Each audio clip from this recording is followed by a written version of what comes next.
Olá, pessoal! Essa semana é a semana que nós vamos falar sobre o transtorno de personalidade borderline. O nome parece esquisito, né? Mas é mais comum do que a gente imagina. Se a gente for levar em consideração o nome, já dá uma explicação do que significa.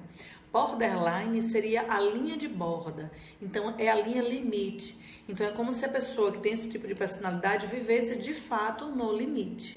Esse tipo de limite é um limite que beira a exaustão de quem sofre desse tipo de personalidade, porque são pessoas que são muito intensas. Quando amam demais, quando odeiam demais. E essa oscilação pode variar com muita frequência. Gostei que esse tema veio logo depois do que a gente tratou na semana passada, que foi o transtorno bipolar, porque se assemelha muito. Só que qual é a grande diferença entre os dois, entre o transtorno bipolar e o borderline?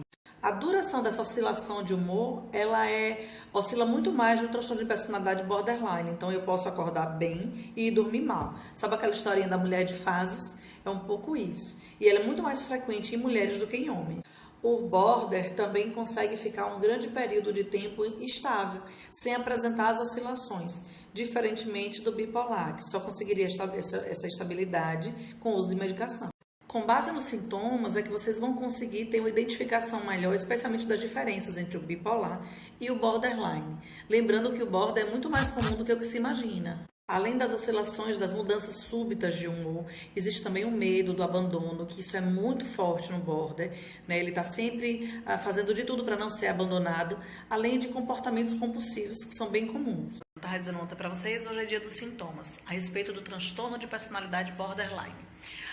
Eu comentei ontem muito rapidamente que o principal sintoma é o medo do abandono. Frequentemente, quem sofre desse tipo de transtorno está sempre com tentativas exaustivas para evitar o abandono. E suas relações interpessoais, elas são muito instáveis também, com relações de amor e ódio com a mesma pessoa em momentos muito curtos. É muito comum também o border ter uma crença muito negativa de si. Então, acreditar que não é capaz de fazer as coisas, se culpar por tudo que acontece, achar que as pessoas estão com ela por pena, não porque gostam, porque vê qualidades, porque ela não vê qualidades. Impulsividade e compulsividade também estão presentes nesse tipo de personalidade. Então, geralmente é através do sexo frenético, ou abuso de substâncias, ou compras excessivas, isso é bem comum. Pode haver também em seu comportamento alguma ameaça ao suicídio ou mutilação, né, do seu próprio corpo. Essas ameaças de suicídio, elas podem se concretizar ou não. A automutilação, ela acontece quando o paciente acredita que quando faz cortes na pele, essa dor física, ela vai superar a dor emocional, por se sentir muito intensa nas suas emoções. A instabilidade de humor, como eu falei, né, é uma relação de amor e ódio com as pessoas, consigo, com as coisas. Então, hora você ama demais, hora você odeia demais determinada coisa, situação. E isso é muito instável, pode durar horas. Uma raiva inadequada ou até mesmo desproporcional. Então, se alguém de repente pega a sua caneta emprestada e não devolve, você fica numa ira, numa raiva, que é desproporcional ao gesto. Como se não conseguisse pesar ou dosar, como se aquela fosse a gota. Uma raiva inadequada ou até mesmo desproporcional. Então, se alguém de repente pega a sua caneta emprestada e não devolve, você fica numa ira, numa raiva, que é desproporcional ao gesto.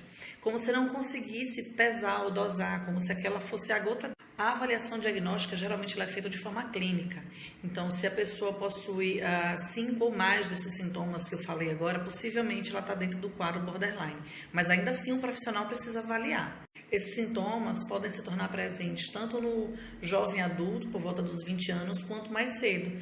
Na adolescência, a partir dos 15, 16 anos, é quando isso vai se intensificar, quando começam de fato as relações. Amanhã eu falo um pouquinho a respeito do tratamento, mas em relação à origem, algumas pessoas falam a respeito de causas biológicas, outras correntes teóricas vão tratar a respeito do comportamento que acentua essa biologia. A ideia do tratamento é fazer com que o paciente consiga, dentro do centro terapêutico ou em outros ambientes, conseguir mais confiança em si mesmo. Para isso, o paciente border precisa começar a modificar os seus padrões de pensamento. Eles têm uma crença de si muito negativa, como a gente vinha falando, e é sobre a sua intensidade nos seus sentimentos. Então, isso precisa ser diminuído também. Precisam ser criados novos métodos desse padrão, desse pensamento e de comportamento, para que eles possam readquirir essa crença positiva de si, diante das atitudes que eles tomam da própria sociedade. Isso também diminuir essa instabilidade. Tem alguém no espelho? Ai, meu Deus, apareceu alguém no meu vídeo. É preciso diminuir a instabilidade emocional, esses picos, essa oscilação de humor. Diminuindo essa instabilidade emocional, naturalmente, a fugitiva, naturalmente vai diminuir também as emoções de raiva, os impulsos, que são um pouco mais incontrolados no período border, que ele está especialmente instável.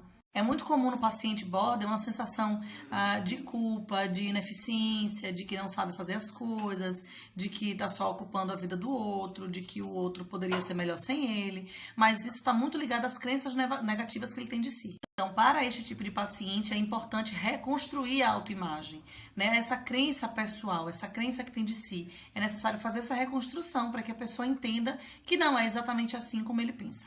Essa semana, agora, a partir de amanhã, nós vamos falar sobre transgeracionalidade, não especificamente sobre esse tema, mas tudo o que envolve, como traumas infantis, questões que eu trago da minha herança, minha carga de comportamento, inclusive. Então, a partir de amanhã, eu especifico direitinho como é que vai ser. E vocês podem ir fazendo perguntinhas também. Mesmo que eu não tenha falado sobre todo o tema, as perguntas que vocês fazem nos directs dão também o norte de como a gente vai fluir essas histórias, tá?